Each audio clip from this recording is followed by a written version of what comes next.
শুভ সপ্তমী সব্বাইকে। আর এই দেখো আমি অনেক দিন পর আমার শাড়ি বের করে নিয়েছি আর গয়নাগুলো বের করে নিয়েছি, তো আমি ভীষণ এক্সাইটেড এগুলো পরার জন্য। আর এই প্রথমবার বিদেশে আমি শাড়ির সাথে পরলাম শ্যুজ, কারণ এখানে যা ঠান্ডা শ্যুজ পরতেই হবে। আর এই দেখো আমি হয়ে গেছি রেডি। তো আমাকে কেমন লাগছে অবশ্যই সবাই কমেন্ট করে জানিও। তো সপ্ত তো আমাকে বলছে যে অনেক দিন পর তোমাকে শাড়ি পরে দেখে ওর তো বেশ ভালো লেগেছে, আর ইভেন আমাকে রিও কমপ্লিমেন্ট করেছে। তো তোমরাও কিন্তু অবশ্যই জানিও।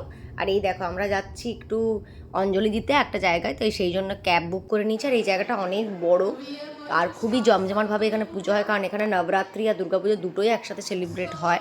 তো সেই জন্য প্রচুর মানে ভিড়টা বেশি হয়। আর এখানে পরপর এত সবাই দাঁড়িয়ে পোজ করে ফটো তুলছিল যে আমরা তো মানে চান্সই পাচ্ছিলাম না কোনো রকমের। রিওকে বললাম তো একটু বসে যা, একটু ফটো তুলে দিই, তাই জন্য ওকে বসিয়েছিলাম, ফটো তুলছিল। আর এই পাশে চলছিল পুজো পুরো জোর কদমে, একদিকে নবরাত্রির পুজোও চলছে, একদিকে দুর্গা পুজোরও চলছে, মানে সব কিছু একদম চলছিল। তো বেশ ভালো লাগছিলো দেখতে। আর এই প্রথমবার বিদেশে দুর্গাপুজো দেখলাম, আমার তো বেশ ভালো লেগেছে। তো তোমাদের কেমন লাগলো অবশ্যই কমেন্ট করে জানিও। Happy Puja, by.